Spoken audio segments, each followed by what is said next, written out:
Baltimore Ravens, Miami Dolphins, Thursday Night Football, everything you need to know in 15 minutes. If you've never been here before, welcome. My name is Max. I make these for every primetime game as well as every game on Sunday to give you a unique edge, looking at run scheme metrics, coverage data, and overall trends that nobody talks about because it relates to the scheme behind the game instead of just the numbers you see on the screen. Without further ado, let's get into this. As always, there's a link in the description to my socials. There's more breakdowns as well as picks on there on Instagram, Twitter, and TikTok. Make sure you're following. As always, this is not professional or financial advice. This is for entertainment purposes only. The Baltimore Ravens are favorites against the Miami Dolphins, and they are the healthiest they've been in a long time. Miami's pretty banged up. We'll talk about that in a second, but the Ravens defense, the bottom line is they are hitting their stride. After adding Alohi Gilman, if you don't know who that is, it's a safety the Ravens added prior to week 6, or he played his first game in week 6, and it looks completely different than before. We'll talk about why in a second here, but it is important to note they are bottom 10 still holistically, the Baltimore Ravens, in pass yards allowed and pass touchdowns allowed. They're also bottom 10 in running back rush touchdowns allowed, wide receiver receptions, and receiving yards,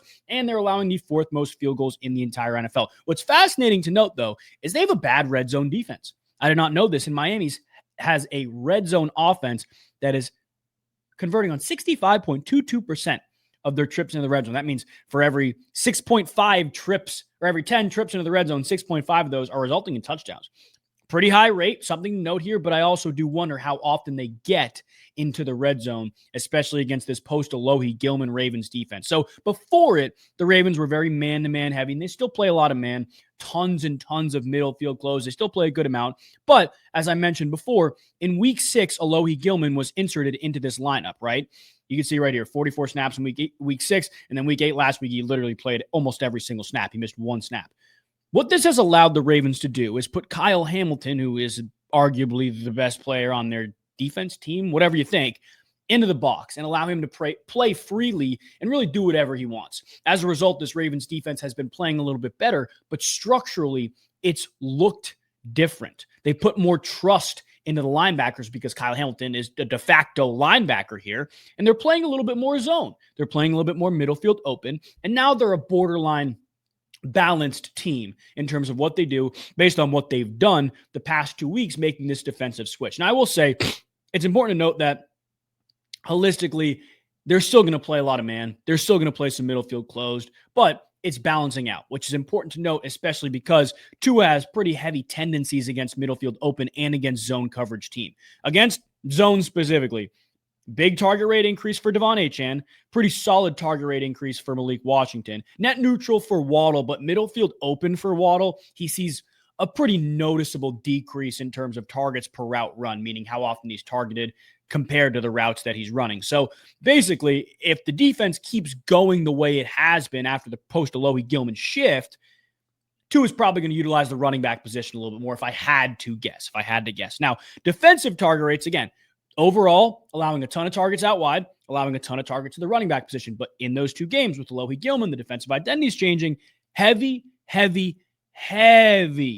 out wide target rate. Heavy out wide target rate. We'll talk about what that means for the Dolphins specifically here in a second. But there's also a big decrease in running back target rate. Now, Tua still throws the ball to the running back position, right? Top 10 in running back target rate. Achane has great usage, especially post Tyreek Hill. He's been used a little bit more as a slot guy, as a pass catcher instead of just a running back, which has allowed Ollie Gordon to be a better running back as well. But he's below average everywhere else. Without Tyreek Hill, there was a decent increase in the inline tight end target rate, which is why I have down here Tanner Conner and Greg Dulcich in there. I still think it was largely due to Darren Waller.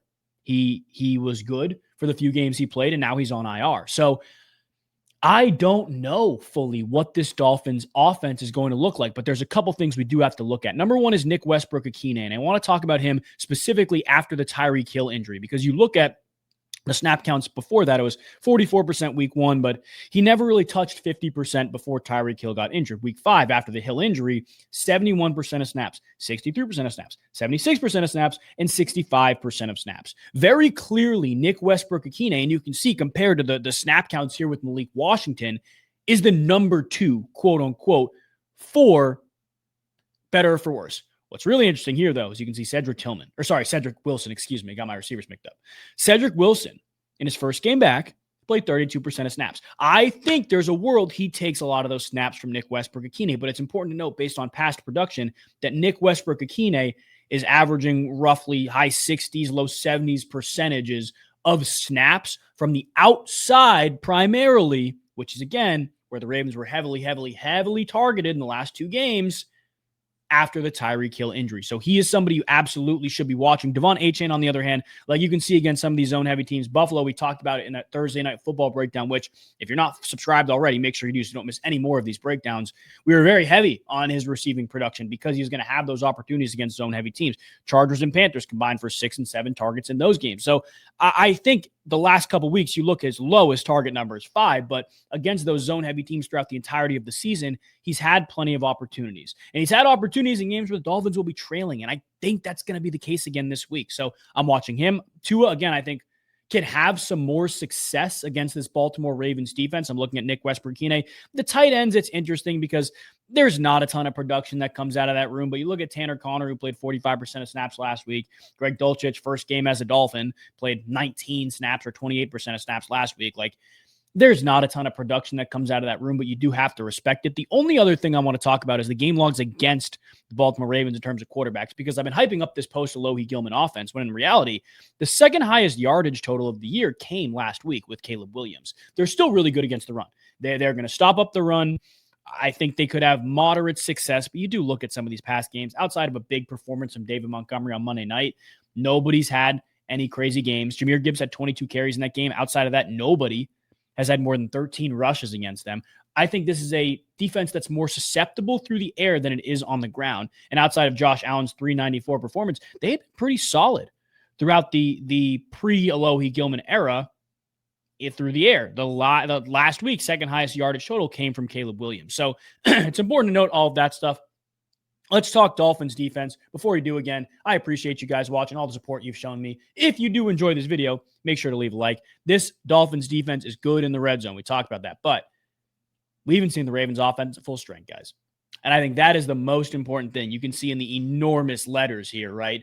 They're allowing the 5th most rush yards per game, the 4th most yards per carry, and the highest explosive run percentage. I think a lot of people will go back to last week against the Atlanta Falcons and look at Bijan Robinson's performance for 9 for 25 and say, what was that? Right?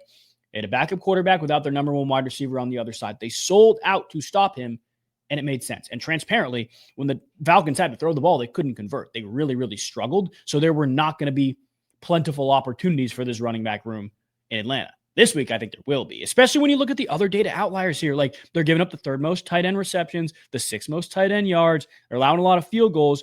They're solid against receivers, but Storm Duck is out. So I don't think this Dolphins defense is going to be able to keep up with the Ravens offense, for lack of a better term. Again, they're good in the red zone, but how much does that matter if the Ravens are going to get into the red zone 4 or 5 times?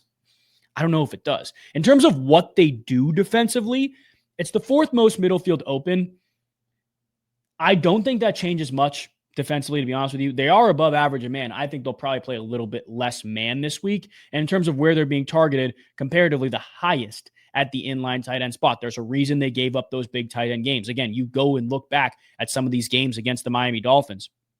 There are some serious tight end performances. Like Kyle Pitts had 9 catches last week for 59 yards. And you look at some of these tight ends where Aranda Gadsden had 7 catches, Mason Taylor had 5 for 65, Kincaid had 5 for 66, Warren had 7 for 76.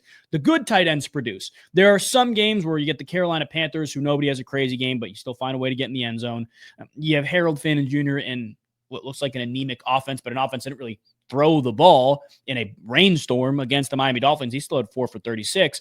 The Dolphins are going to allow some tight end production. And when you look at Mark Andrews and the couple games he's played with Lamar Jackson, you do get a little bit worried. But the reality is, everybody takes stock in these numbers, the 1 for 5 and 1 for 2 at the beginning of the year, but refuses to take stock in the next 2 with Lamar Jackson, where he's very clearly improving, and then he gets a revolving door quarterback and doesn't have a crazy game. The opportunity, I think, is going to be there for Mark Andrews, especially when you look at Lamar Jackson in middle field open. Again, important to note, top 12 in running back target rate allowed the Dolphins too, but middle field open, Mark Andrews has a heavy target per route run rate. Like, when he's running routes against middle field open, cover 2, cover 4, he's getting targeted. Now, Justice Hill is the only one who has a higher target per route run rate there. How much does he play? We don't know. But even Derrick Henry is seeing a decent target per route run number against this middle field open style defense. The inside guys win. It's very clear. You think about it. Middle field open, what does that mean? the middle of the field is physically open. There are less players there. If there are guys on the inside, they're more likely to take advantage of the open spaces. So Zay Flowers wins.